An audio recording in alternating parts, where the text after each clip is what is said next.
Olá, bem-vindos à aula de flexão do curso de Mecânica dos Sólidos, oferecido pela UFSCar e o Departamento de Engenharia de Materiais, apresentada por Santiago Maia Johnson.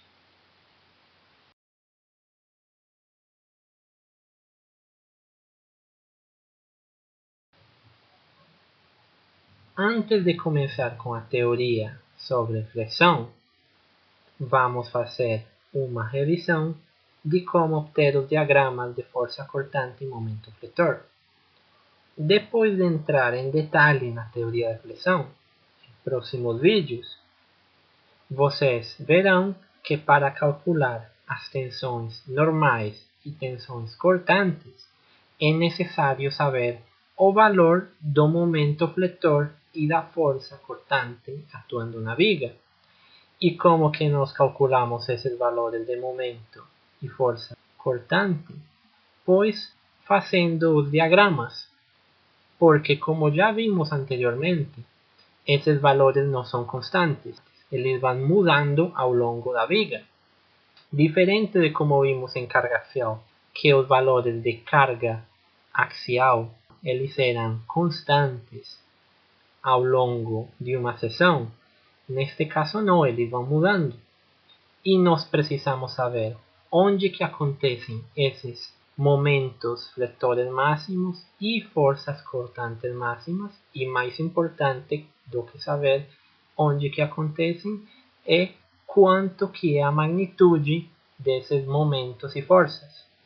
Porque, de novo, nós precisaremos dessa magnitude de momento fletor e força cortante para poder calcular as tensões normal e tensões de cisalhamento. Quando se fala sobre momentos máximos ou forças cortantes máximas, não necessariamente quer dizer que elas são positivas. O que importa é a magnitude do momento da força que está atuando. Ela pode ser positiva ou negativa, mas o ponto mais crítico é onde ela for maior em magnitude.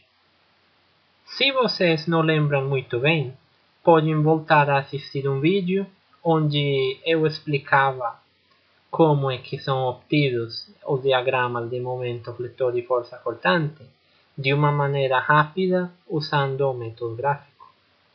Neste vídeo faremos vários exemplos, mas a teoria podem encontrar em vídeos anteriores.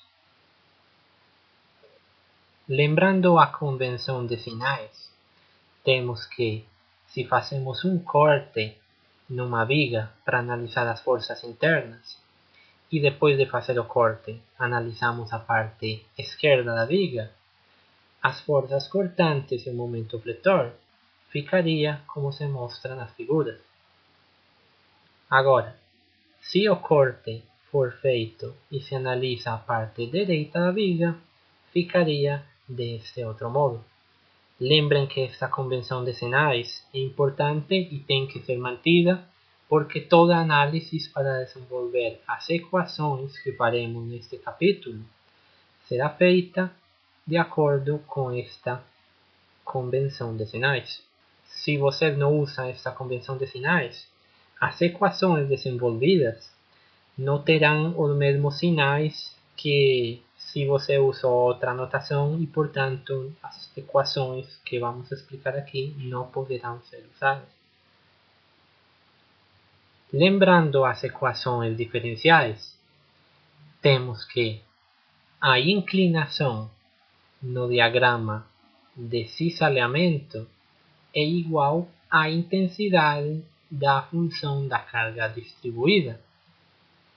De maneira análoga, a inclinação no diagrama de momento será igual ao valor da força de cisalhamento ou força cortante. Estas equações nós já tínhamos demonstrado em vídeo anterior. Aplicando estes conceitos da parte diferencial das equações de força cortante e momento fletor, nós teríamos, por exemplo, que no ponto A, a inclinação na curva de força cortante é igual a zero. Isso é porque no ponto a intensidade da carga aplicada é zero. Da mesma maneira, olhem que na curva de momento fletor, a inclinação será zero quando a força cortante é zero.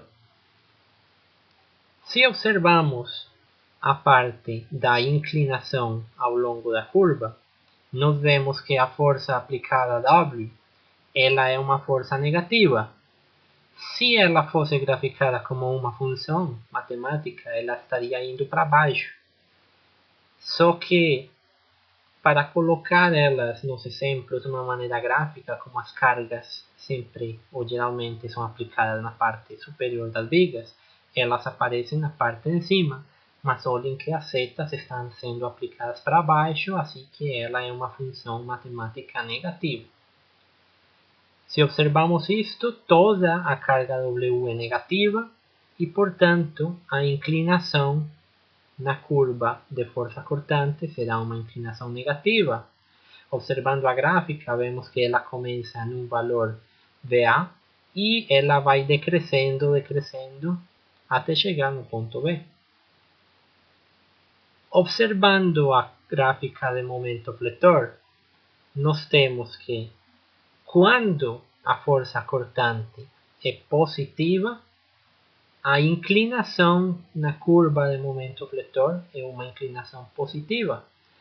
Quando a força cortante tem valores negativos, a gráfica de momento fletor teria uma inclinação negativa. Também podemos ver que quanto maior for o valor na curva de força cortante, maior será a inclinação na gráfica de momento fletor.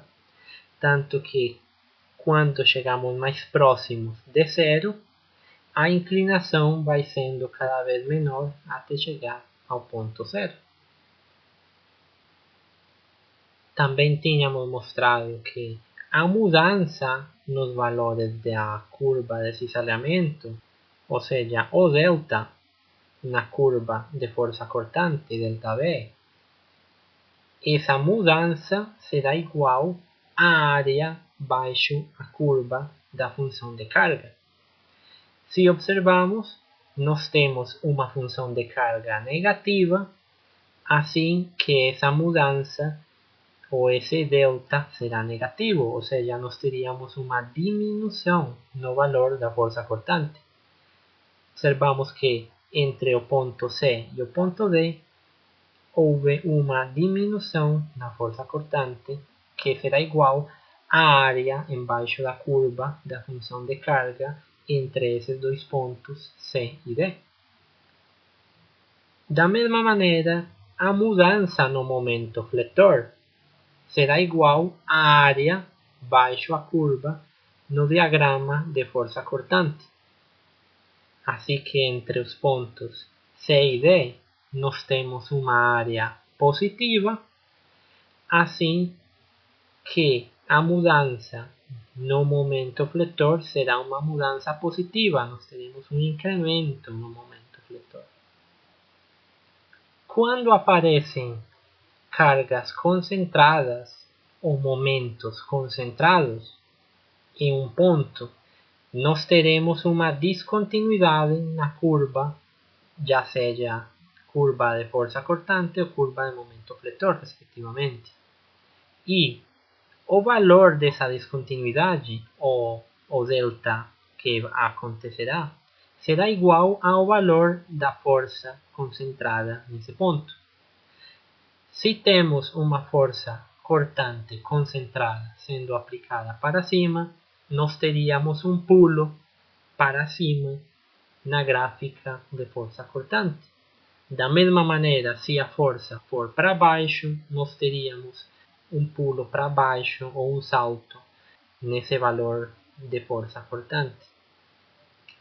Acontece a mesma coisa com o momento fletor, só que tomaremos como positivos os momentos que são aplicados em sentido horário e negativos os que são aplicados em sentido anti-horário.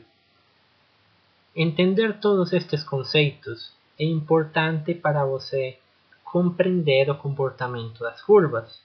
Se você entende essa parte de inclinação das curvas que está relacionada com a magnitude da gráfica anterior, seja, por exemplo, a inclinação na curva de momento, ela está relacionada com a magnitude da força cortante.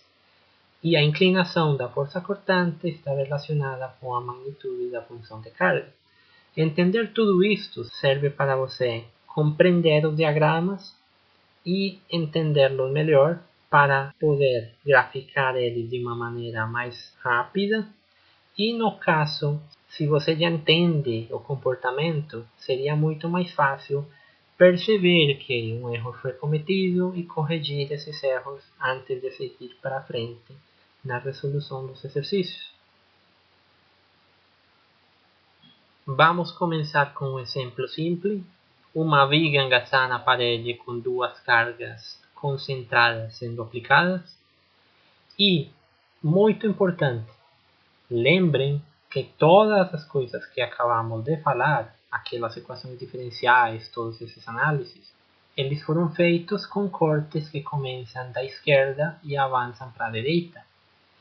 Assim que, mesmo que você saiba que estas vigas engastadas nas paredes é fácil de analisar quando você começa pela parte direita, para usar um método gráfico, pelo menos as equações que mostramos anteriormente, sempre precisamos começar da esquerda.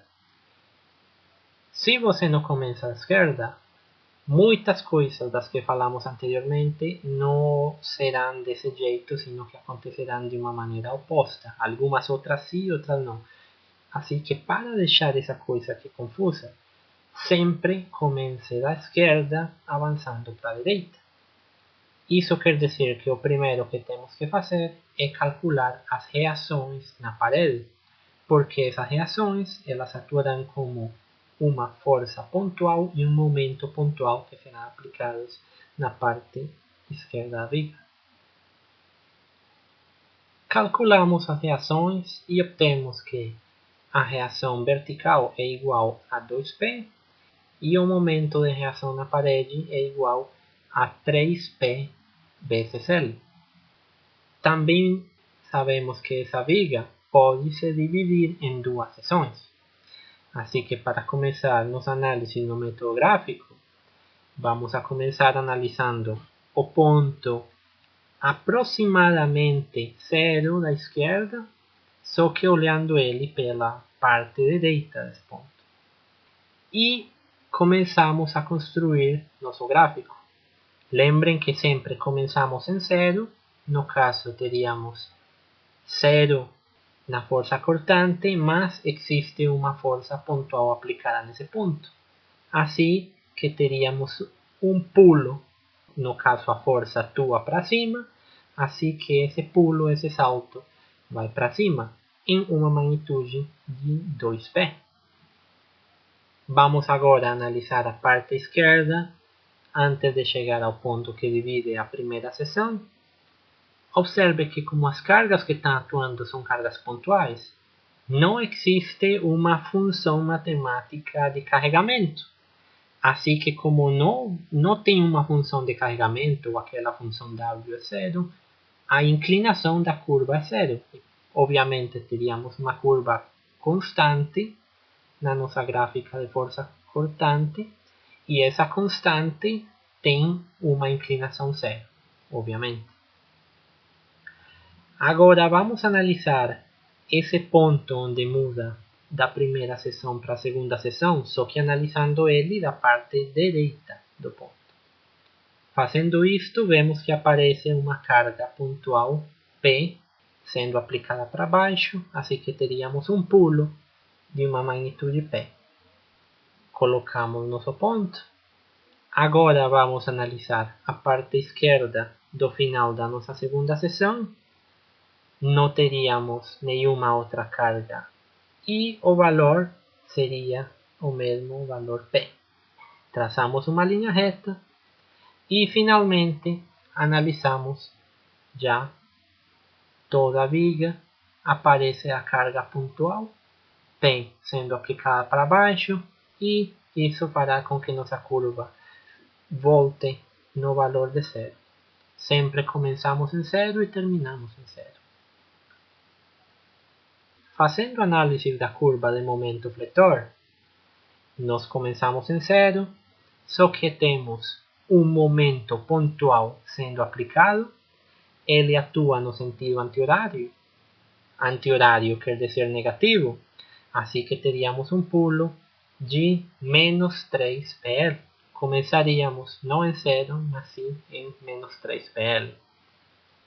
A primeira seção mostra uma força cortante positiva, assim que teríamos uma mudança positiva do momento fletor, e essa mudança será igual ao valor da área embaixo da curva da força cortante. A área embaixo da curva é 2P vezes L. Assim que menos 3PL mais 2PL, teríamos menos 1PL. Essa seria a mudança entre o ponto inicial e o ponto onde termina essa primeira seção. Na segunda seção, temos também uma área positiva. O valor dessa área é PL, assim que nossa mudança no momento fletor será positiva, e vamos de menos PL mais PL seria igual a zero. Assim, este será o comportamento da nossa gráfica de momento fletor. Olhem que a gráfica de momento fletor são duas linhas retas. A inclinação na curva de momento fletor é uma inclinação positiva, e o valor dessa inclinação é igual à magnitude da força cortante. Neste segundo exemplo, temos uma viga biapoiada, na qual é aplicado um momento pontual no centro da viga. Ao calcular as reações, obtemos que no suporte da esquerda aparece uma reação vertical indo para baixo, e no suporte da direita outra reação vertical indo para cima com o mesmo valor da reação da esquerda. Para obter o diagrama, então analisamos o começo da primeira seção pela direita, no qual aparece a reação do suporte e uma carga pontual indo para baixo. Assim que, começando de zero no diagrama, descemos o valor da reação. Ao analisar o final da primeira seção pela esquerda, vemos que não tem nada mais, só a mesma reação, assim que o valor da força cortante será constante, igual àquela reação de M sobre 2 vezes L. Analisando a segunda seção, a parte inicial pela esquerda, temos só um momento pontual, mas como estamos analisando cargas, esse momento não conta, pelo menos para este diagrama, assim que não temos nada novo. Igual é feito no análise pela esquerda do final da segunda seção, assim que teríamos que toda esta região seria constante, e finalizaremos analisando a segunda seção pela direita, onde encontramos a reação do segundo suporte, que nos leva um pulo para cima, chegando de novo a zero e fechando o nosso diagrama de força cortante. Analisando o momento fletor, começando pela esquerda, começamos em zero, não temos nenhum momento pontual aplicado nesse suporte, assim que temos zero. Agora, analisando a parte esquerda do final da primeira seção, nós teríamos que o valor da área embaixo da curva de força cortante é igual a menos M sobre 2L multiplicado por L, ou seja, menos M meios. Essa seria a mudança no momento fletor. Observem que é uma cortante negativa, assim que seria uma diminuição no momento fletor. Analisando o começo da segunda sessão, nós vemos que aparece agora o momento pontual, assim que temos uma descontinuidade na curva, um pulo, um salto.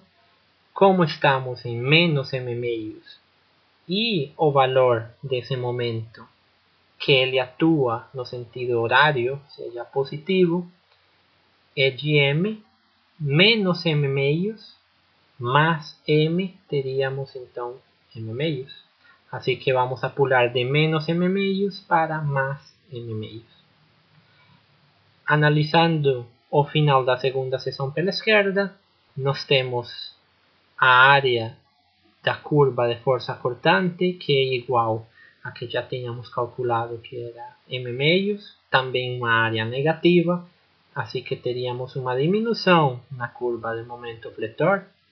Como estávamos em m-meios e agora temos uma diminuição de menos m-meios, chegaríamos a zero e no final não temos nenhum outro momento fletor aplicado no segundo suporte. Fechamos nosso diagrama, também em zero.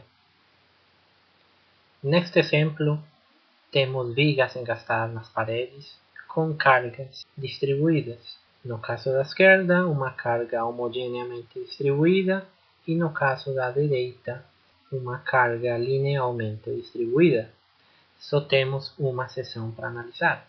Depois de calcular as reações, no caso da viga da esquerda, nós analisaríamos a primeira parte da esquerda olhando pela direita. Na curva de força cortante teríamos uma força de magnitude L indo para cima, assim que começamos em zero, mas temos uma força pontual para cima, pulamos para cima uma distância de WL. Analisando o final da viga da primeira seção, temos uma carga linearmente distribuída, assim que a mudança em nossa força cortante será igual à área dessa carga distribuída, que no caso é W, que é a carga vezes L, que é a longitude da viga. Como estávamos em WL e vamos a restar WL, chegaremos no final a zero. Fazendo a mesma análise, no caso do momento fletor, começando pela parte direita da fase inicial, temos um momento pontual atuando no sentido anti-horário, ou seja, que ele é negativo, e a magnitude desse momento será o nosso pulo para baixo no diagrama de momento fletor. Começamos em zero e pulamos para baixo.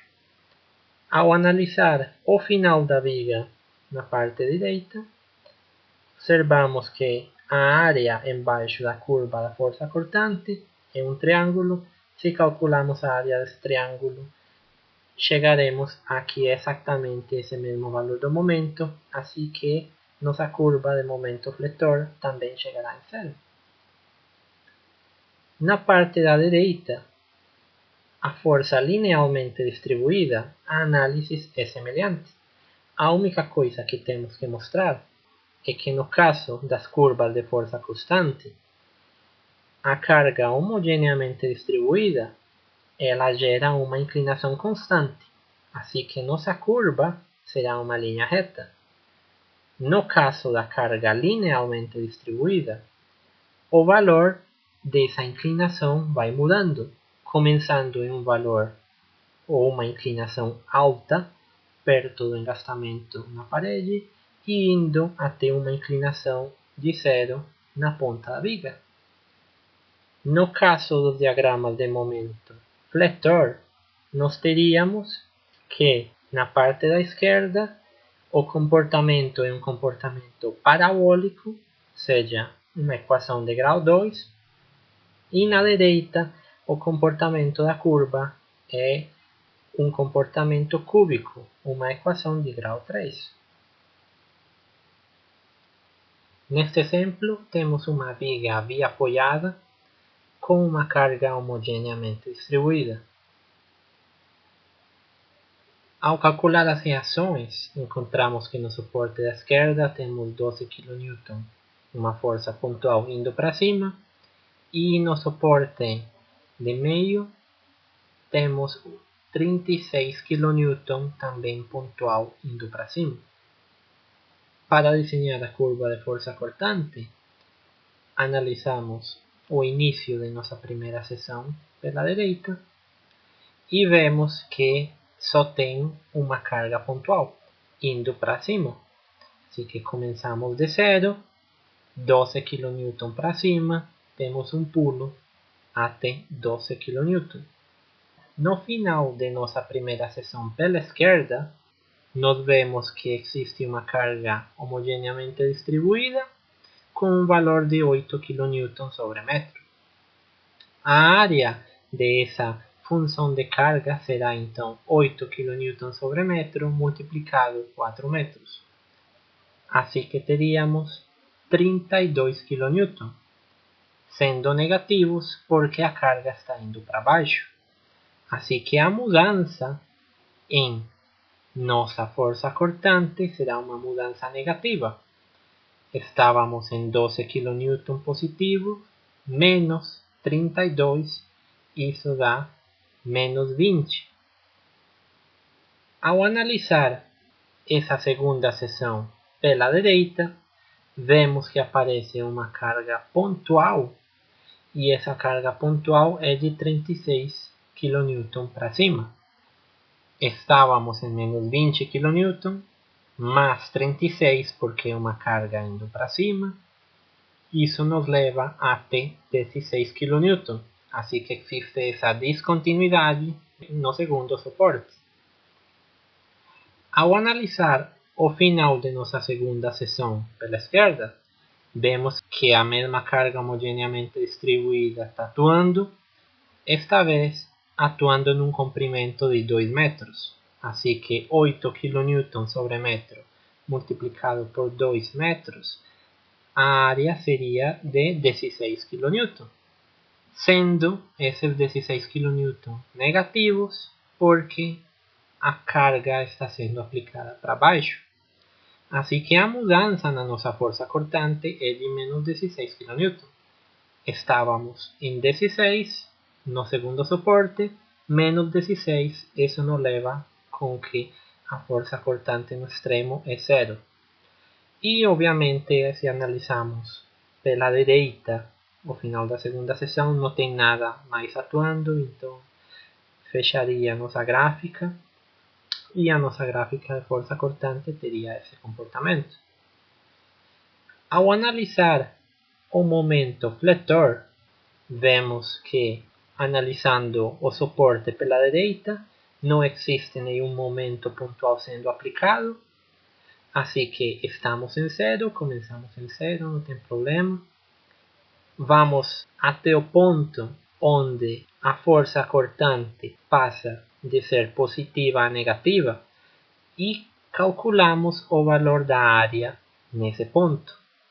A força positiva significa um incremento no momento fletor. Fazendo relação de triângulos semelhantes, é possível encontrar a base desse triângulo de cima e podemos calcular essa área. Sendo uma área positiva, significa um incremento em nosso momento fletor. Essa área é 1/2 da base vezes a altura do triângulo. Assim que teríamos 9 kN por metro. Como estávamos em zero e houve um incremento, nós vamos a chegar até 9 kN por metro. Como a função de força cortante é uma linha reta, grau 1, nossa função de momento fletor será uma função de grau 2, uma parábola. Depois desse ponto até o segundo apoio, nós vemos que existe uma área negativa. Calculando a área desse triângulo, nós teríamos um valor de 25 kN por metro. Sendo uma área negativa, significa uma diminuição no momento fletor. Estávamos em 9, menos 25 dá menos 16. Sendo também uma função parabólica de grau 2, porque a força cortante ainda é uma linha reta. Analisamos o segundo suporte, tanto pela esquerda como pela direita. Não existem momentos pontuais sendo aplicados, assim que não tem nenhum pulo ou nenhuma descontinuidade na curva. A curva é contínua. Analisando o final da segunda sessão, nós vemos que a força cortante é uma linha reta, formando um triângulo. A área desse triângulo será de 16 kN por metro, sendo positivos porque é uma área positiva. Nós estávamos em menos 16, mais 16, isso chega até zero. E novamente observamos tanto pela esquerda como pela direita e vemos que não existe nenhum momento pontual sendo aplicado, assim que fechamos em zero e teríamos feito o diagrama de momento fletor desta viga. Bom, com isto finalizamos os exemplos de como obter os diagramas de força cortante e momento fletor usando o método gráfico. Espero vocês tenham entendido e se alguém tiver mais interesse, eu vou deixar um link a outros vídeos no YouTube onde mostram como obter esses diagramas em outros tipos de vigas, para vocês terem mais exemplos, se vocês quiserem. Muito obrigado e espero vocês no próximo vídeo, onde vamos a entrar na parte de teoria sobre flexão em vigas.